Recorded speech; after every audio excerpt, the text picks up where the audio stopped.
right there, camera. Okay. So, I got about halfway through chapter 1 and I stopped for the first day. And reviewing, Brian's going to see his father. He has to take a plane to see him. And something's wrong with the pilot. He keeps grabbing his arm, clutching his left arm, which is a big sign of something. Okay, I'm not going to tell you what it is. Maybe if your parents were listening with you, they might have said something, but we know that Brian's going to get stranded somewhere, right? And so something's going to happen to the pilot, right? And every time I come to this part where something does happen to the pilot, everyone's just like, well, the pilot taught Brian how to fly the plane, so what's the big deal? The pilot didn't really teach Brian how to fly the plane. He basically taught him how to keep it steady and things like that. But flying a plane is really difficult, okay? Brian doesn't know where he's going. He doesn't know how to read where he is, okay? There's a lot of gauges and things on a plane that you have to read in order to follow the path, the track that you're supposed to be getting to. That would be problem number 1. Problem number 2 would be the pilot never taught Brian how to land. So let's see what happens as we finish chapter 1 here today. If you're reading along with me, I am about halfway down page 7.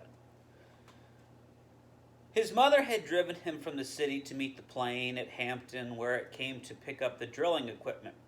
A drive in silence, a long drive in silence, 2.5 hours of sitting in the car, staring out the window. Once, after an hour, when they were out of the city, she turned to him.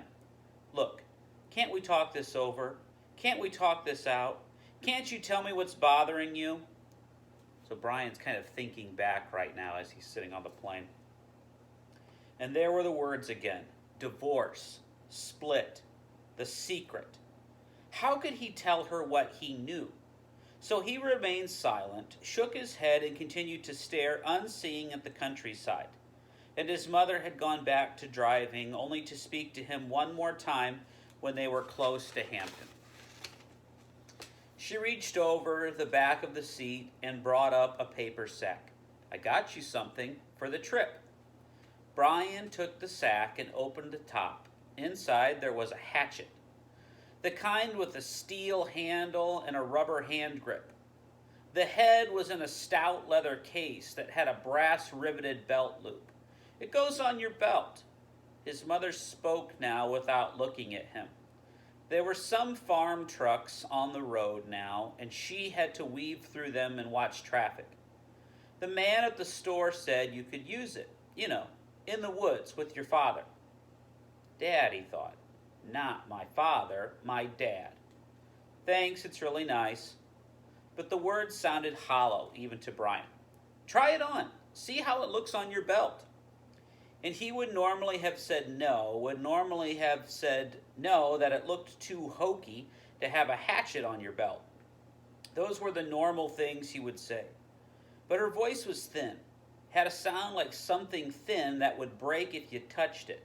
And he felt bad for not speaking to her, knowing that he knew, even with the anger, the white hate of his anger at her, he still felt bad for not speaking to her. And so to humor her, he loosened his belt and pulled the right side out and put the hatchet and rethreaded the belt. Scooch around so I can see it. He moved around in his seat, feeling only slightly ridiculous. She nodded. Just like a scout, my little scout. And there was the tenderness in her voice that she had when he was small. The tenderness that she had when he was small and sick. With a cold, and she put her hand on his forehead, and the burning came into his eyes again, and he and turned away from her and looked out the window, forgotten the hatchet on his belt, and so arrived at the plane with the hatchet still on his belt. Because it was flush. Boy, I'm just having terrible problems here today reading. Because it was a bush flight from a small airport, There had been no security, and the plane had been waiting, with the engine running when he arrived, and he had grabbed his suitcase and packback and run for the plane without stopping to remove the hatchet. So it was still on his belt.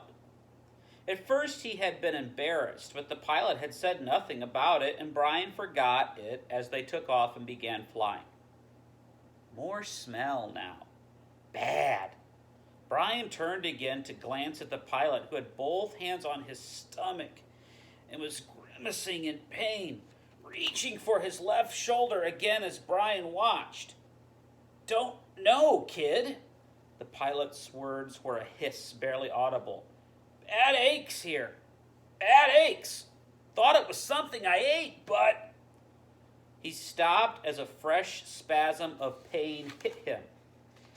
Even Brian could see how bad it was. The pain drove the pilot back into his seat, back and down.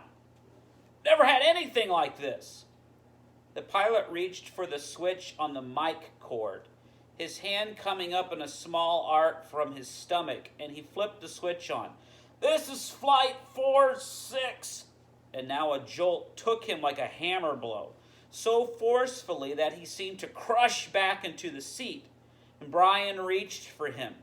Could not understand at first what it was. Could not now. And then he knew. Brian knew. The pilot's mouth went rigid. He swore and jerked a short series of slams back into the seat, holding his shoulder now. Swore and hissed, "Chest! Oh gosh, my chest is coming apart!" Brian knew now. The pilot was having a heart attack. Brian had been in the shopping mall with his mother when a man in front of Paisley's store had suffered a heart attack. He had gone down and screamed about his chest, an old man, much older than the pilot. Brian knew. The pilot was having a heart attack, and even as the knowledge came to Brian, he saw the pilot slam into the seat one more time. One more awful time, he slammed back into the seat and his right leg jerked, pulling the plane to the side in a sudden twist, and his head fell forward and spit came. Spit came from the corners of his mouth, and his legs contracted up into the seat, and his eyes rolled back in his head until there was only white. Only white for his eyes, and the smell became worse, filled the cockpit, and all of it so fast, so incredibly fast that Brian's mind could not take it at first, could only see it in stages. The pilot had been talking just a moment ago, complaining of the pain. He had been talking. Then the jolts had come. The jolts that took the plane back had come, and now Brian sat, and there was a strange feeling of silence in the thrumming roar of the engine. A strange feeling of silence and being alone. Brian was stopped. He was stopped. Inside, he was stopped. He could not think past what he saw, what he felt. All was stopped. The very core of him, the very center of Brian Robeson was stopped and stricken in white flash of horror, a terror so intense that his breathing, his thinking, and nearly his heart had stopped. Seconds passed, seconds that became all of his life, and he began to know what he was seeing, began to understand what he saw, and that was worse, so much worse, that he wanted to make his mind freeze again.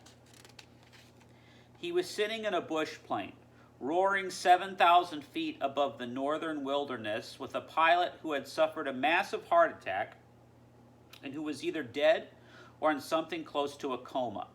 He was alone. In the roaring plane alone, with no pilot, he was alone. Alone. So the pilot, one way or the other, either he's dead or he's in a coma, cannot communicate, cannot fly the plane, cannot do anything. So Brian is on his own.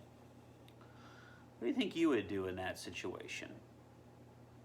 I have a pretty good idea what I would do, and that was scream, cry, panic, get hysterical, what would we do? Think about what you know. What would you do? The pilot has a little headset on. He's trying to contact different airports and things like that, but he got about halfway through and that's when he had his heart attack. Maybe Brian will use that radio and try and communicate. Maybe they can help him fly the plane. Okay. So that was the end of chapter 1, which kind of sets this book off, and we will move on to chapter 2 tomorrow. Have a great Tuesday, everybody. Hope you at least do some reading today. If you have any questions on your remote learning, make sure you ask. And we'll see you later.